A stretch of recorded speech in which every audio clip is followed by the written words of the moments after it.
Land of the Giant adalah serial televisi fiksi ilmiah Amerika, yang berdurasi selama 1 jam dan ditayangkan di ABC dalam rentang waktu 2 musim.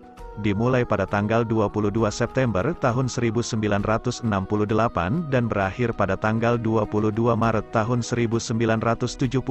Acara tersebut dibuat dan diproduksi oleh Irwin Allen. Land of the Giant merupakan serial televisi fiksi ilmiah keempat Allen. Film tersebut dirilis oleh 20th Century Fox Television. Serial ini difilmkan seluruhnya dan ditayangkan selama 51 episode. Film tersebut dibintangi oleh Gary Conway dan bintang tamu spesial Kurt Kushner. Film Land of the Giant di Indonesia tayang pada Minggu siang. Terkenal dengan istilah film raksasa dan hanya disiarkan oleh TVRI, karena TVRI adalah satu-satunya stasiun penyiaran yang ada di Indonesia saat itu. Berikut ini adalah judul, episode, serial film Land of the Giant serta ringkasan ceritanya. Episode 1, The Crash, tanggal 22 September tahun 1968. Pada tanggal 12 Juni tahun 1983, penerbangan penumpang suborbital 612, alias Spindrift, dalam perjalanan dari Los Angeles ke London, menghadapi badai aneh dan terpaksa melakukan pendaratan darurat. Mereka yang berada di atas adalah kru, pilot Kapten Steve Burton, diperankan oleh Gary Conway, kopilot Dan Erickson, diperankan oleh Don Marshall, pramugari Betty Hamilton, diperankan oleh Heather Young, dan penumpang, Insinyur Mark Wilson, diperankan oleh Don Matheson, gadis kota yang manja, dan jet setter Valerie Scott, diperankan oleh Deanna Lund, perampok bank, menyamar sebagai komandan angkatan laut, Alexander B. Fitzak, diperankan oleh Kurt Kushner, anak yatim piatu Barry Lockridge, diperankan oleh Stefan Arengrim, dan anjingnya Chipper menemukan diri mereka di tanah misterius yang didominasi oleh raksasa. Saat menjelajah, Steve dan Valerie ditangkap oleh ilmuwan raksasa dan yang lainnya melakukan penyelamatan. Episode 2, Ghost Town, tanggal 29 September tahun 1968. Barry tersengat oleh medan gaya dan pingsan. Ketika yang lain mencarinya, mereka menemukan sebuah kota terbengkalai yang dibangun untuk skala manusia, tetapi segera mengetahui bahwa itu adalah model rumit yang dibuat oleh seorang lelaki tua bernama Akman. Pria itu ingin orang-orang kecil tinggal di desa mininya, tetapi mereka disiksa oleh cucunya yang sadis, yang mencoba membunuh mereka setelah mereka membuatnya mendapat masalah. Catatan, dalam episode ini terungkap bahwa karakter sebenarnya berada di planet lain, ketika Akman memberitahu cucunya bahwa orang-orang kecil berasal dari bumi. Episode 3, Frame, tanggal 6 Oktober tahun 1968. Steve dan Fitzu berusaha mencuri lensa dari kamera yang mereka lihat dipasang oleh seorang fotografer, tetapi kemudian menyaksikan pria itu membunuh subjek fotonya, seorang wanita muda yang menolak ajakannya, seorang gelandangan mabuk memasuki taman dan pingsan di bangku, memberi si pembunuh kesempatan untuk menanam bukti dan membuatnya terlihat seperti gelandangan yang melakukan kejahatan. Steve mengambil gambar pengaturannya, tetapi dia kemudian dihadapkan pada masalah bagaimana mengembangkan gambar itu dan diberikan kepada polisi. Episode 4, Underground, tanggal 20 Oktober tahun 1968. Orang-orang kecil menyaksikan penyerahan amplop antara dua pria, tetapi penerima ditembak oleh polisi dan suratnya disita. Segera Steve menerima panggilan radio dari seseorang yang mengaku sebagai pilot kapal bumi lain. Mencurigai panggilan itu, Steve memutuskan untuk memeriksanya, tetapi Fitzu dan Valerie yang penasaran mengikutinya. Ketiganya ditangkap oleh orang yang membuat surat itu, yang mengaku sebagai bagian dari gerakan politik bawah tanah. Dia memaksa Steve dan Fitzu untuk menyelundupkan surat itu keluar dari kantor polisi dan menyandera Valerie sampai mereka menurut. Episode 5, Terror Go Round, tanggal 3 November tahun 1968. Barry dan Fitzu ditangkap oleh seorang bocah Gypsy bernama Peppy, yang menyerahkan mereka kepada pamannya Carlos, seorang pemilik karnaval, yang berencana menjualnya ke sirkus. Steve memimpin upaya untuk membebaskan dua tawanan dengan mencuri busi dari truk Carlos, tetapi peristiwa menyebabkan semua orang ditangkap juga. Carlos kemudian menyiksa Mark untuk memaksa Steve menyerahkan colokan yang dicuri. tetapi Steve malah mencoba berunding dengan Peppy untuk membebaskan teman-temannya. Episode 6, The Flight Plan, tanggal 10 November tahun 1968. Earthlings menemukan seorang pria seukuran mereka bernama Yo yang sedang dikejar oleh raksasa. Tapi protes Steve untuk membawa orang asing ke kamp mereka. Yo memutuskan untuk pergi. Tetapi ditangkap oleh raksasa dan Steve bersamanya. Keduanya bekerja sama untuk melarikan diri dari sangkar. Tetapi Steve merasa itu terlalu mudah dan mencurigai Yo bekerja dengan para raksasa. Untuk membuktikan kesetiaannya, Yo mengaku mengingat di mana raksasa menyimpan bahan bakar yang bisa menggerakkan spindrift. Yang lain memobilisasi rencana untuk mendapatkannya, tetapi Steve tetap curiga. Episode 7, Manhunt, tanggal 17 November tahun 1968.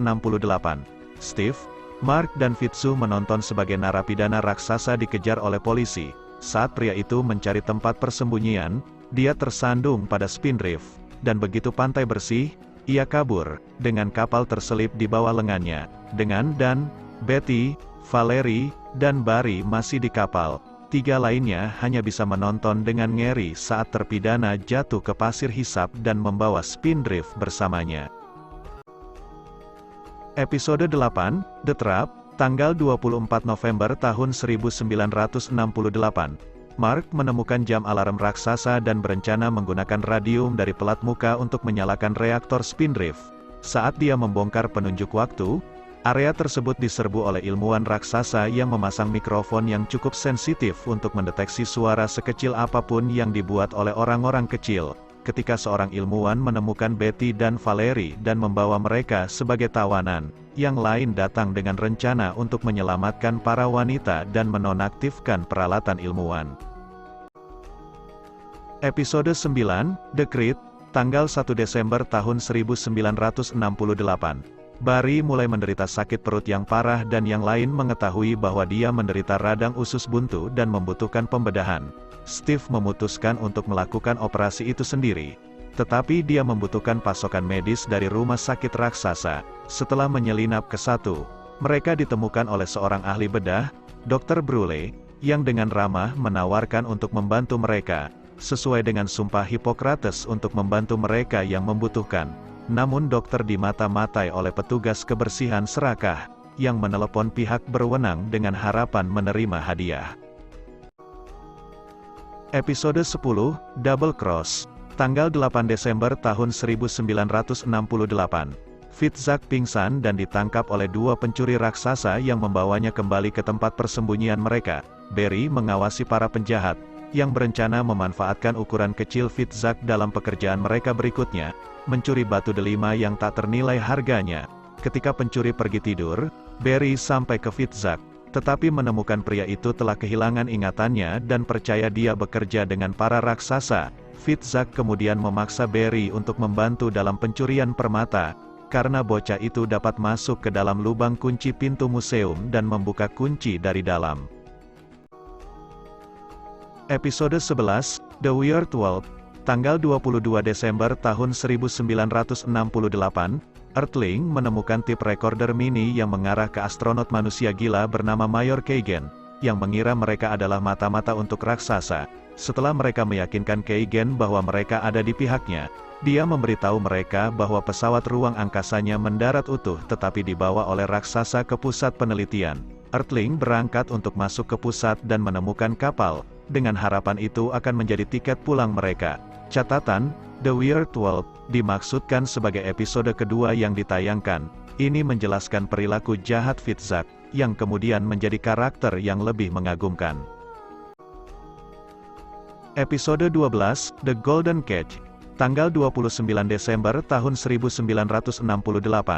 Mark menemukan seorang wanita manusia cantik yang terperangkap di dalam toples dan menjadi terobsesi untuk menyelamatkannya. Tetapi Steve merasa dia adalah jebakan yang jelas dibuat oleh para raksasa. Mark tetap membebaskannya dan mengetahui namanya adalah Marna, putri seorang mantan kolega yang pesawat luar angkasanya menghilang 15 tahun sebelumnya. Marna mengajak Mark untuk melihat miniatur rumahnya, dan mencoba meyakinkan Mark untuk tinggal bersamanya dan para raksasa yang telah merawatnya sejak kecil. Mark bagaimanapun menolak gagasan hidup seperti tikus lab di rumah boneka, dan meninggalkan Marna patah hati. Di tempat lain, berjuang dengan kelaparan, Fitzek mencoba mengantongi kalkun raksasa. Episode 13, The Lost Ones, 05 Januari 1969. Steve, Mark, Betty, dan Valerie ditangkap oleh 4 remaja bumi yang bermusuhan, dipimpin oleh penjahat kejam bernama Nick. Para berandalan menjelaskan bahwa hanya mereka yang tersisa dari penerbangan luar angkasa di mana 22 orang lainnya kehilangan nyawa 2 tahun sebelumnya. Nick menuduh mereka sebagai mata-mata raksasa, dan menyalahkan mereka atas penangkapan 2 gengnya. Ketika adik Nick, Joey, ditangkap dalam perangkap binatang raksasa, Nick mengancam akan menyakiti Betty dan Valerie kecuali Steve dan yang lainnya menyelamatkannya. Episode 14, Brainwash, 12 Januari 1969. Saat bersembunyi di pipa pembuangan, Steve dan Fitzek menemukan ruangan penuh peralatan elektronik dalam skala manusia, yang mereka pelajari dari penerbangan luar angkasa Amerika yang hilang. Ketika Steve mencoba untuk radio bumi, sinyal dicegat oleh raksasa, yang mencoba untuk melacak stasiun pemancar. Steve ditangkap dan raksasa menggunakan busa pengontrol pikiran padanya, di mana dia mengungkapkan lokasi pemancar. Mark menyelamatkan Steve, dan begitu dia pulih dari obatnya, mereka mencoba menghancurkan ruang peralatan sebelum raksasa dapat menggalinya. Episode 15, The Bounty Hunter, 19 Januari 1969. Penduduk bumi sangat waspada ketika para raksasa mulai menyisir hutan untuk mencari orang kecil, bahkan menggantung poster hadiah untuk penangkapan mereka, dalam upaya putus asa untuk membuat Spindrift layak terbang. Steve dan Mark menyerbu tenda camping untuk mendapatkan sesuatu yang berguna. Ketika pistol raksasa ditemukan, Mark yakin dia bisa memasangnya menjadi meriam yang akan mempertahankan kamp Spindrift, tapi Steve menganggap ide itu gila. Apapun, Mark bertekad untuk mendapatkan senjata sebelum raksasa menemukan mereka. Episode 16, On a Clear Night You Can See Earth, 26 Januari 1969. Mengambil keuntungan dari kenyataan bahwa raksasa memiliki penglihatan malam yang buruk, manusia menyelinap ke laboratorium setelah mematikan lampu. Tetapi seorang ilmuwan melihat mereka dengan sepasang kacamata inframerah eksperimental.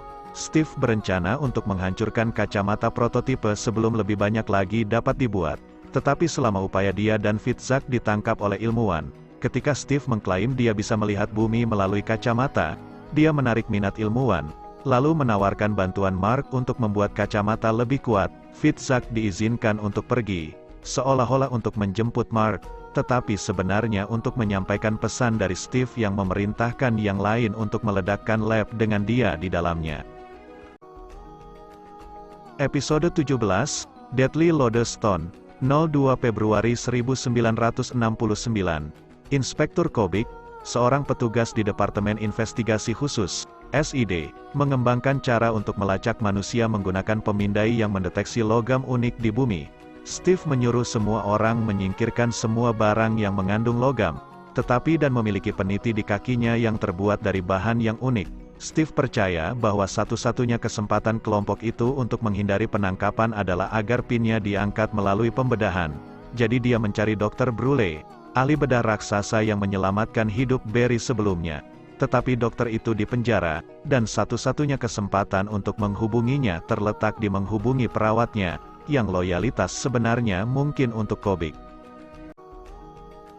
Episode 18, Night of Trombeldinbar, 16 Februari 1969.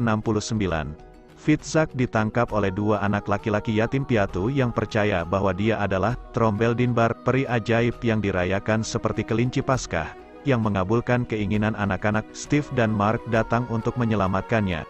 Tetapi Fitzek menyadari anak-anak itu kesepian dan tetap menghibur mereka. Keinginan mereka adalah untuk menemukan rumah yang penuh kasih. Tetapi tradisi mengatakan bahwa Trombeldinbar hanya dapat mengabulkan keinginan mereka jika dia dibakar dalam api saat bulan terbit. wajah Fitzak yang panik dibakar hidup-hidup. Dia diselamatkan untuk saat ini oleh penggiling organ, yang memburu orang-orang kecil untuk hadiah yang sekarang ditawarkan untuk mereka. Tetapi pria gila itu menangkap anak yatim dan mengancam akan menyakiti mereka jika mereka tidak akan mengungkapkan di mana lebih banyak penduduk bumi dapat ditemukan. Catatan, serial reguler Heather yang Betty tidak muncul di episode ini.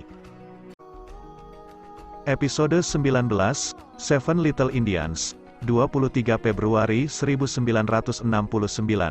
Inspektur Kobik kembali, dan kali ini dia menangkap anjing Barry, Chipper. Keesokan harinya manusia mengetahui bahwa Chipper sedang dipamerkan di kebun binatang lokal sebagai anjing terkecil di dunia. Barry lari untuk menyelamatkan anjingnya, dan jatuh ke dalam perangkap Inspektur Kobik bersama dengan Fitzak dan Valerie. Steve datang dengan rencana untuk menyelipkan obat penenang hewan ke penjaga. Tetapi upaya itu digagalkan ketika Kobik diberitahu oleh Grotius, seorang tukang tidak jujur yang mencoba memeras hadiah untuk penangkapan Earthling. Episode 20, Target, Earth, tanggal 2 Maret tahun 1969. Steve, Mark, dan Dan menemukan laboratorium tempat seorang ilmuwan raksasa sedang mengerjakan sistem panduan yang bisa membawa pesawat ruang angkasa ke bumi. Mendengar ilmuwan, Dr. Franzen, mengatakan dia sedang bekerja untuk menjelajahi tata surya secara damai. Mark mengusulkan kesepakatan untuk menyempurnakan perangkat dengan imbalan tumpangan kembali ke bumi. Ilmuwan menerima tawaran itu, tetapi istrinya Alta diam-diam memberitahu Inspektur Kobik. Episode 21, Genius at Work, tanggal 9 Maret tahun 1969. Barry dan Fitzak bertemu dengan seorang bocah lelaki jenius bernama Jodar, yang telah mengembangkan serum pertumbuhan super. Setelah Chipper memakannya dan tumbuh menjadi ukuran raksasa, Fitzak mencobanya dan tumbuh juga. Setelah berukuran raksasa, Fitzak berkeliling mengintimidasi setiap raksasa yang dia temui, sampai dia ditangkap oleh polisi. Ketika dia ditemukan dengan uang rakyat kecil di sakunya, dia dibawa ke Inspektur Kobik. Sementara itu, Steve menemukan Jodar dan meyakinkannya untuk mengerjakan penangkal serum, yang belum selesai. Dikejar oleh waktu, Steve mengkonsumsi formula pertumbuhan, dan berpura-pura sebagai pengacara Fitzak untuk mencoba membebaskannya. Tetapi kecurigaan Kobik menjadi bangkit ketika dia tidak membeli cerita sampul Steve.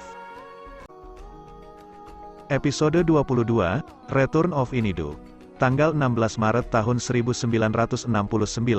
Mencari perlindungan dari badai, orang-orang kecil memasuki rumah berhantu, tetapi segera menyadari hantu hijau yang mereka lihat adalah ilusi, yang diciptakan oleh seorang pesulap bernama Inidu, yang hanya mencoba mengusir sepasang anak laki-laki yang masuk tanpa izin.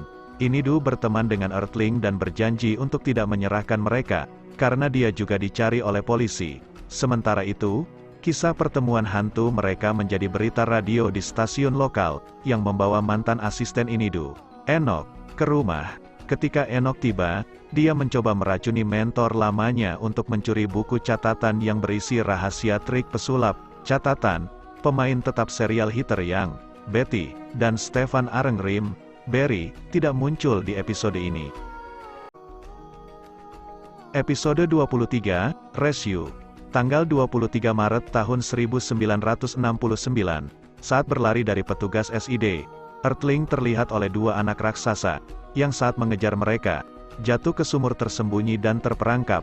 Raksasa mencoba menggali mereka, tetapi sebuah gua menggagalkan upaya mereka. Setelah Inspektur Kobik menangkap Steve dan Valerie dan Betty pergi ke orang tua dari anak-anak dan menawarkan untuk membantu mereka jika mereka akan meyakinkan Kobik untuk melepaskan teman-teman mereka. Setelah beberapa dorongan, Kobik mengesampingkan tugas dan mengizinkan Steve dan untuk membantu dalam penyelamatan. Sementara itu, Mark dan Fitzak menemukan jalan lain ke dalam sumur, dan mencoba menyelipkan teman-teman mereka melewati Kobik. Episode 24, Sabotase, tanggal 30 Maret tahun 1969. Steve menyelamatkan Mark dan dari interrogator kejam bernama Bogar yang percaya Earthling menimbulkan ancaman bagi masyarakat raksasa. Steve kemudian mengetahui seorang pejabat pemerintah bernama Senator Obek bersimpati kepada rakyat kecil dan dia melaporkan kegiatan Bogar. Situasi menjadi mengerikan ketika Earthling mengetahui kaki tangan Bogar telah meledakkan jembatan dan menanam bukti agar terlihat seperti orang kecil yang melakukannya. Episode 25, Shell Game.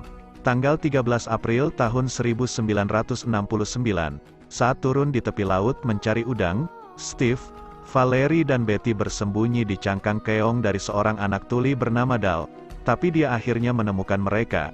Orang tuanya, menghadapi masalah keuangan, memutuskan untuk menyerahkan Earthling untuk hadiah. Dan dengan mata tajam anak itu mereka mengikuti jejak orang-orang kecil kembali ke Spindrift dan menangkap kapal juga.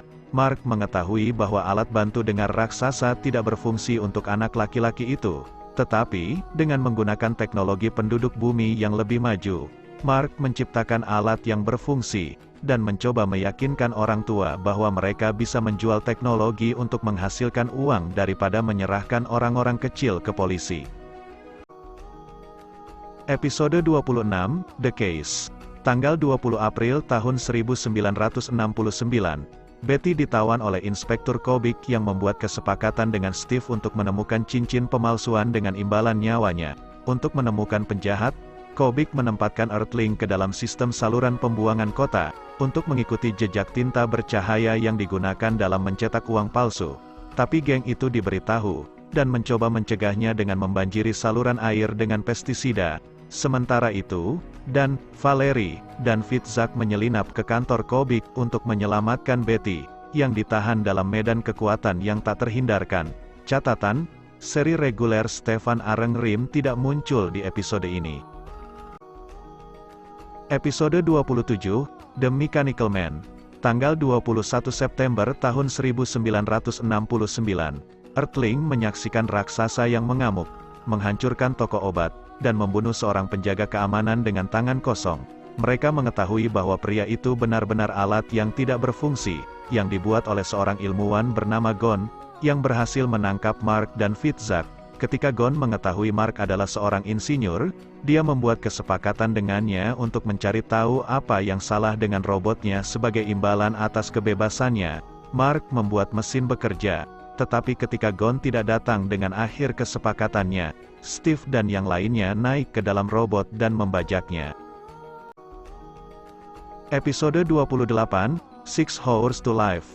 Tanggal 28 September tahun 1969. Orang-orang kecil telah mendengar seorang petani cemas bernama Cass yang mengaku melakukan pembunuhan terhadap seorang pria yang tak bersalah bernama Reed, dan akan dieksekusi. Steve memutuskan untuk membantu Reed, dan menghubungi seorang reporter bernama Simmons yang meliput eksekusi tersebut. Sebagai imbalan atas kisah karirnya, Simmons menyelundupkan Steve dan ke dalam sel Reed dan keduanya membantunya melarikan diri. Sementara penduduk bumi lainnya mencoba untuk menunda Cass dan istrinya, yang mencoba untuk menyelinap keluar kota dengan simpanan uang yang mereka curi selama kejahatan. Ketika Reed muncul untuk menghadapi mereka, mereka mengira dia adalah hantu, dan Cass mengaku melakukan pembunuhan dan pencurian sambil diam-diam direkam. Episode 29, The Inside Trail. Tanggal 5 Oktober tahun 1969. Saat berada di lintasan pacuan kuda, Fitzak menemukan tiket kemenangan di tanah dan membuat kesepakatan dengan gelandangan pacuan kuda raksasa bernama Molly, untuk membagi kemenangan 50/50. Molly menguangkan tiket, tetapi seorang penjaga keamanan menjadi curiga dan menangkapnya. Molly memimpin penjaga kembali ke Fitzak yang berhasil melarikan diri. Tetapi Mark, Valerie, dan Betty ditangkap oleh penjaga kedua yang mengamankan mereka di laci meja. Sementara Steve dan berusaha menyelamatkan yang lain. Fitzak menemukan seorang penjahat raksasa yang mencoba membius favoritnya, Mannequin, sehingga dia akan kalah di balapan berikutnya. Episode 30, Deadly Pound. Tanggal 12 Oktober tahun 1969. Grandmaster, catur, gila bernama Kronik menangkap orang-orang kecil, tetapi mengusulkan kesepakatan dengan mereka, untuk bermain catur dan jika mereka menang, mereka bebas, jika kalah, dia menyerahkannya ke SID. Penduduk bumi memilih Barry, pemain terkuat mereka dan juara catur tingkat junior di bumi. Kronik yang marah percaya bahwa orang-orang kecil itu tidak sopan dengan memilih seorang anak laki-laki yang menentangnya, dan dia membuat manusia lain terikat pada bidak catur. Kronik telah berbohong. Bagaimanapun permainan catur adalah tidak menang. Tidak menang karena pada kenyataannya jika bagian mereka ditangkap, mereka akan jatuh melalui kotak meja catur mekanik dan turun ke tungku ledakan.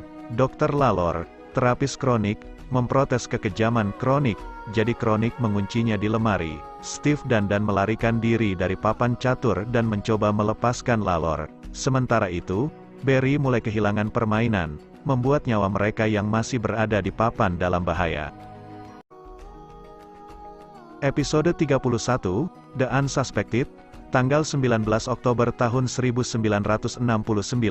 Steve terkena spora dari jamur beracun dan dia menjadi sangat paranoid. Berpikir yang lain mencoba untuk menyerahkannya ke SID. Dia memancing mereka satu persatu dari kapal dan mengikat mereka di dalam lubang angin. Sementara itu, Inspektur Kobik mengetahui Steve telah terkena jamur, mengharapkan manusia untuk menghidupkan teman-temannya. Dia mengirim radio kepada Steve dengan kesepakatan untuk menyerahkan orang-orang yang dia tangkap dan dia akan membantunya kembali ke bumi. Ketika Dan bersentuhan dengan jamur, dia mengalami efek halusinasi dan menyadari Steve telah dibius. Episode 32, Giant and All That Jazz, tanggal 26 Oktober tahun 1969. Fitzhugh, Barry, dan Valerie mengunjungi klub musik dan menyaksikan seorang pria bernama Hanley menantang pemain trompet bernama Biff Bowers yang berutang uang kepadanya. Kemudian Bowers berhasil menangkap Valerie dan Barry, dan mengetahui bahwa mereka layak mendapat hadiah besar, dia memanggil SID. Tanpa sepengetahuan Biff, Mark telah mencurangi telepon dan Steve mencegat panggilan ke SID dan membeli yang lain beberapa waktu di mana dan mencoba pendekatan yang berbeda, membuat Bowers menjadi bintang dalam semalam dengan mengajarinya jazz art, sebagai imbalan untuk membiarkan teman-temannya pergi. Episode 33, Collector's Item, tanggal 2 November tahun 1969. Valerie menjadi pusat dari kotak musik emas ketika seorang pria bernama Garak menangkapnya dan menempatkannya di dalamnya sebagai patung menari. Garak kemudian mempersembahkan kotak itu sebagai hadiah ulang tahun untuk pamannya yang kaya karena mengumpulkan mainan. Tetapi Steve dan Mark segera mengetahui Garak berdiri untuk mewarisi kekayaan dari pamannya dan kotak itu benar-benar sebuah bom yang dipicu untuk meledak jika seseorang membuka pintu kandang. Saat Dan dan Fitzhugh mencoba menyelamatkan Valerie, Steve dan Mark memperingatkan istri Garak bahwa suaminya mencoba melakukan pembunuhan. Episode 34, Every Dog Needs a Boy, tanggal 9 November tahun 1969. Chipper terluka saat gonggongan anjing raksasa membuatnya terjatuh ke dinding dan Barry mengambil risiko ditangkap dengan membawanya ke dokter hewan di toko hewan peliharaan. Valerie mengikuti dan membantu Barry membawa Chipper ke kantor dokter hewan. Tetapi mereka ditemukan oleh asisten dokter hewan Ben yang melakukan apa yang dia bisa untuk membantu anjing kecil itu. Segera putra pemilik toko yang menggertak, Carl, tiba, dan mengetahui bahwa orang-orang kecil bersembunyi di sana dan mencoba menangkap mereka. Kemudian, Carl kehilangan seekor anjing film berharga bernama King dan Ben pergi mencarinya meninggalkan Carl untuk mengintai dan menemukan tempat persembunyian Barry dan Valerie. Catatan, serial reguler Heather yang, Betty, tidak muncul di episode ini. Episode 35, Chamber of Fear, tanggal 16 November tahun 1969. Fitzhugh ditangkap oleh seorang pematung lilin bernama Dinar yang bermitra dengan seorang pencuri permata bernama Jolo. Ketika Jolo memerintahkan artis untuk memotong berlian besar menjadi 10 bagian kecil, dia menolak, percaya 3 potong akan lebih berharga, dan Jolo dengan marah mengakhiri kemitraan mereka. Ketika Steve dan Dan datang untuk menyelamatkan Fitzhugh, mereka menawarkan kesepakatan kepada Dinar untuk menyelundupkan berlian dari Jolo dengan imbalan pembebasan teman mereka. Dinar setuju tetapi Steve mengirim Mark dan Valerie untuk mengambil berlian sementara dia dan mencoba melepaskan Fitzhugh. Penyelamatan menjadi lebih sulit ketika mereka mengetahui Fitzhugh dijaga oleh seekor anjing yang ganas. Episode 36, Comeback, Tanggal 23 November tahun 1969, Steve, Mark, Valerie, dan Fitzhugh berbicara dengan seorang bintang film bernama Igor yang ingin bunuh diri. Tetapi dia membalas kebaikan mereka dengan memasukkan mereka ke dalam kotak sepatu dan mencoba menjualnya ke studio film. Sayangnya, Igor ditolak di setiap kesempatan sampai dia mengunjungi studio film B yang produsernya yang rakus. Manfred mendapat ide untuk membuat film tentang boneka hidup. Sementara itu, Dan dan Barry mencoba menyelamatkan yang lain dari lokasi syuting sebelum Manfred menjadikan mereka korban malang dari adegan kematian berdarah yang tidak ada dalam naskah. Catatan: serial reguler Heather Young, Betty, tidak muncul di episode ini. Episode 37, The Clones, tanggal 30 November tahun 1969. Seorang ilmuwan raksasa menculik beberapa orang kecil dan mulai membuat klon dari mereka. Setelah duplikat, Valerie dan Barry menyabot kapal dan mencoba membunuh yang lain. Steve, Mark, dan mencoba menyelamatkan yang asli yang ditahan di laboratorium. Klon yang hampir sempurna memiliki kekurangan, karena mereka menjadi ganas dan kemudian mati dalam beberapa jam setelah diciptakan. Mereka juga dapat diidentifikasi dengan bintik-bintik gelap di kulit mereka. Tetapi ilmuwan memiliki rencana khusus untuk dan ketika dia menyadari bintik-bintik itu tidak terlihat pada kulit gelap dan tiruannya akan membuat mata-mata yang lebih baik. Catatan: serial reguler Heather Young, Betty, tidak muncul di episode ini. Episode 38, A Place Called Earth, tanggal 7 Desember tahun 1969. Dua manusia, Old dan Fielder, melakukan perjalanan dari tahun 5477 untuk mengamati bumi di masa lalu. Tetapi mereka secara tidak sengaja tiba di planet raksasa. Mereka muncul di Kam Earthling, seperti raksasa tersandung pada Spindrift. Tetapi manusia futuristik membunuh penyusup dan menghancurkan tubuh dengan senjata jimat sebelum ada yang menyadari apa yang terjadi. Steve dengan cepat menjadi curiga terhadap tamu baru mereka dan mengetahui bahwa mereka adalah pemberontak yang awalnya berencana untuk membunuh semua manusia di bumi dan meninggalkan beberapa yang mereka tangkap untuk mengisi kembali bumi masa depan dengan manusia yang dapat mereka kendalikan dengan mudah. Episode 39, Land of the Lost, tanggal 14 Desember tahun 1969. Steve, Mark, Valerie, dan Barry terperangkap dalam balon mainan dan akhirnya ditarik oleh kekuatan aneh lebih dari 1000 mil melintasi lautan yang ganas ke tanah yang diperintah oleh seorang diktator kejam bernama Titus.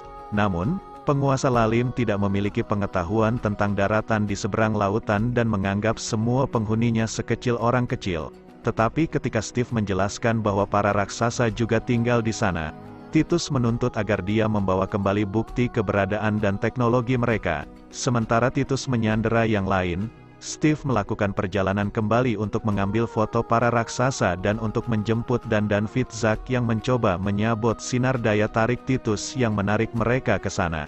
Catatan: serial reguler Heather Young, Betty, tidak muncul di episode ini. Episode 40, Home Sweet Home, tanggal 21 Desember tahun 1969. Manusia menemukan pot luar angkasa yang ditinggalkan oleh pengunjung perjalanan waktu dari tahun 5477. Saat mereka menyelidiki pesawat itu, dua penjaga taman raksasa muncul dan mencoba menangkap mereka. Steve dan Fitzhugh berhasil melarikan diri di pot tetapi kapal berada di jalur pre-flight ke koordinat yang tidak diketahui. Setelah melarikan diri dari raksasa, Mark mencoba menguraikan manual operasi pot dan membantu Steve menavigasi kembali. Namun segera, pot terperangkap dalam badai energi yang membawa Steve dan Fitzhugh kembali ke kota kecil New England di bumi. Tetapi terjebak 75 tahun yang lalu. Catatan: serial reguler Heather Young, Betty, tidak muncul di episode ini. Episode 41, Our Man O'Reilly, tanggal 28 Desember tahun 1969. Raksasa kikuk bernama O'Reilly tersandung pada orang-orang kecil, tapi dia pikir mereka adalah leprechaun dan menawarkan untuk melayani mereka. Steve berpikir raksasa itu bisa berbahaya, tetapi Mark yakin dia bisa berguna dan meminta Fitzhugh membimbingnya untuk mengambil berbagai bahan dan alat yang dibutuhkan untuk memperbaiki Spindrift. Sementara itu, seorang detektif polisi yang teduh bernama Krenko memasukkan hidungnya ke dalam bisnis O'Reilly dan mengganggu upaya perbaikan Earthling. Namun diam-diam, Krenko merencanakan untuk menjebak O'Reilly dalam pencurian perhiasan. Episode 42, Nightmare. Tanggal 4 Januari tahun 1970, seorang insinyur raksasa bernama Andre membantu orang-orang kecil mengembangkan sumber daya baru, perangkat Delta, yang dapat memberi daya pada Spindrift. Tetapi selama pengujian penduduk bumi terkena ledakan radiasi. Setelah itu, mereka menyadari bahwa mereka telah menjadi tidak terlihat oleh raksasa ketika atasan Andre, Dr. Berger, datang ke perkemahan Spindrift namun tidak dapat melihat manusia tepat di bawah hidungnya. Saat efek aneh mulai tumbuh di luar kendali, itu menciptakan lengkungan aneh dalam ruang dan waktu di mana raksasa menjadi tidak terlihat oleh manusia dan Steve terjebak dalam dimensi mimpi buruk. Catatan: episode ini juga disebut efek Delta. Catatan: serial reguler Heather Young, Betty, tidak muncul di episode ini. Episode 43, Pie the Piper. Tanggal 11 Januari tahun 1970. Seorang pemain seruling misterius memikat dan Valerie, Betty, dan Fitzak ke dalam sangkar dengan musiknya yang memesona. Pria itu mengaku tidak hanya sebagai Pied Piper dari Hamelin, tetapi juga makhluk yang mampu melakukan perjalanan antar dunia dan mengubah ukuran dan penampilannya. Piper membawa manusia yang ditangkap ke senator raksasa, tetapi politisi itu menolak membayarnya untuk penangkapan itu. Sebagai balas dendam, Piper mencoba memancing putra senator pergi. Mark menemukan cara untuk membatalkan musik Piper dengan merekam musik dan memutarnya mundur. Piper datang dengan skema lain, dan dikurangi menjadi ukuran manusia. Ia menawarkan Fitzu tumpangan kembali ke bumi jika ia menonaktifkan tape recorder. Episode 44, The Secret City of Limbo. Tanggal 18 Januari tahun 1970. Setelah Mark dan Valerie menyaksikan sepasang arkeolog raksasa diserang oleh seorang pria dengan senjata laser, mereka bersembunyi di lubang di mana mereka menemukan teleporter yang mengirim mereka ke kota bawah tanah bernama Limbo yang dihuni oleh raksasa yang tidak diketahui oleh mereka yang tinggal di permukaan. Pemimpin mereka Taru menjelaskan bahwa jika para arkeolog menemukan Limbo, mereka akan memulai perang yang pasti akan dimenangkan oleh raksasa bawah tanah yang lebih maju. Taru ingin menghindari perang, tetapi saingannya, Jenderal Aza, mencoba memulai perang dan telah mengirim pria bersenjata itu untuk membunuh para ilmuwan.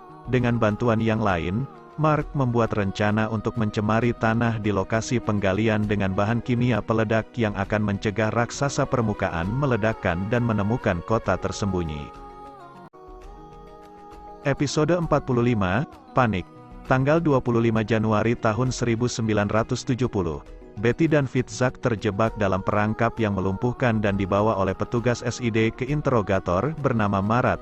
Tiba-tiba, mereka diteleportasi ke rumah Profesor Kirmus yang telah mengembangkan perangkat transportasi materi yang mampu mengirim apa saja kemana saja, termasuk orang-orang kecil kembali ke bumi. Sayangnya pengurus rumah tangga Kirmus benar-benar seorang operasi SID dan dia menyerahkan Kirmus kepada pihak berwenang.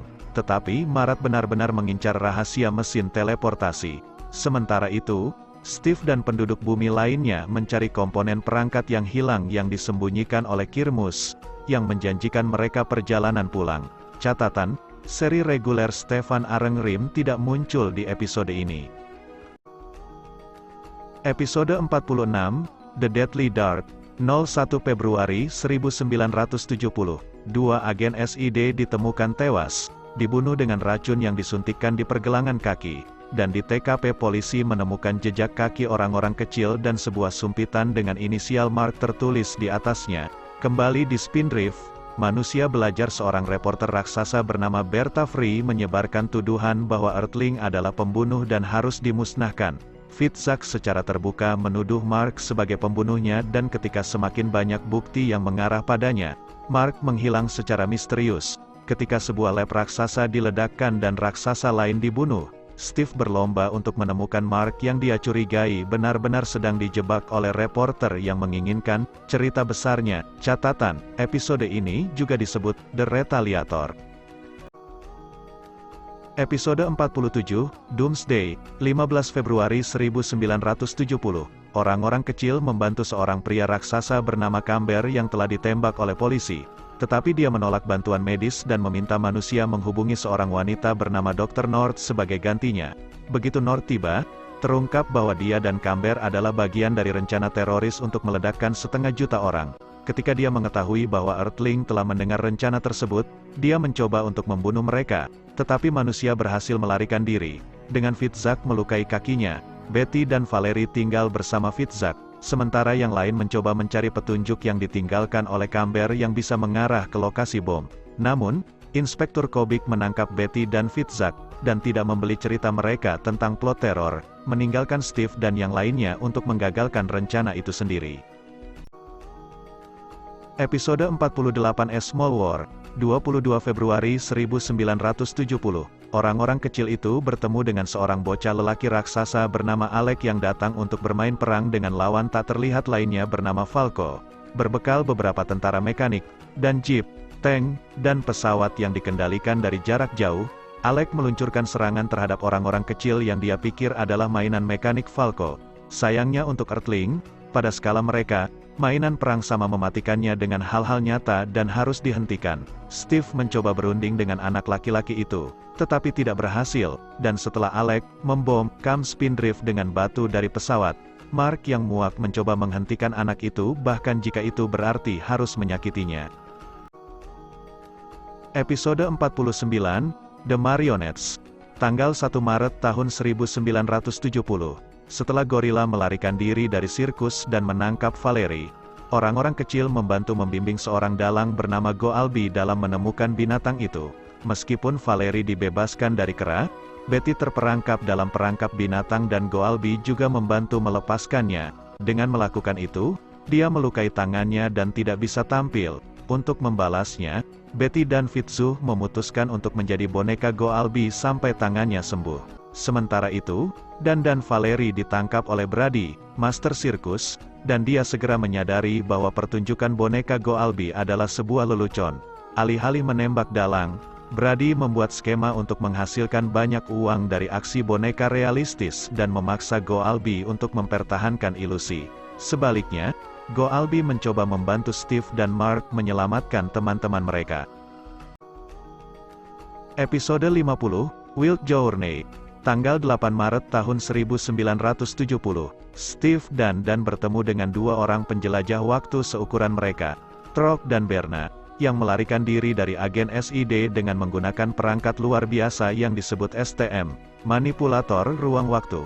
Trog menunjukkan kemampuan STM yang dapat mengirim siapa saja, kemana saja, kapan saja. Steve yakin dia bisa menggunakan perangkat itu untuk kembali ke bumi dan mengubah kesulitan semua orang saat ini dengan menghindari lepas landas untuk penerbangan SPINDRIFT yang menentukan. Steve berhasil mendapatkan perangkat itu dan dia dan berteleportasi kembali ke pelabuhan antariksa Los Angeles di bumi tepat sebelum penerbangan.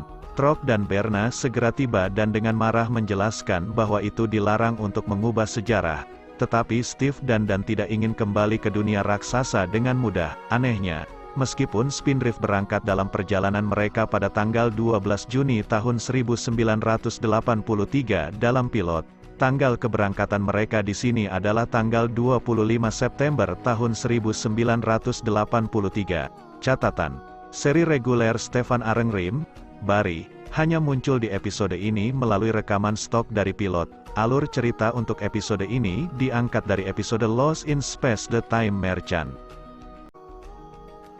Episode 51, Graveyard of Fools. Tanggal 22 Maret tahun 1970, Steve, dan Valerie, dan Fitzak ditangkap oleh seorang ilmuwan gila bernama Melzak yang menempatkan mereka dalam model pesawat dan menerbangkannya ke Graveyard of Fools, sebuah tanah yang belum dipetakan di dunia raksasa yang tak seorang pun pernah kembali. Selama penerbangan, pesawat memasuki pusaran misterius dan menghilang bersama dengan anak-anak kecil yang menemukan diri mereka di dunia yang aneh di bawah kendali saudara kembar Melzak, Brick. Sementara itu, Mark ditangkap oleh Melzak yang mengungkapkan rencana dia dan saudaranya untuk memperbaiki perangkat alien, aktuator servo, yang menyebabkan riak dalam ruang dan waktu dan membutuhkan penggunaan anak-anak kecil untuk masuk ke dalamnya dan melakukan perbaikan.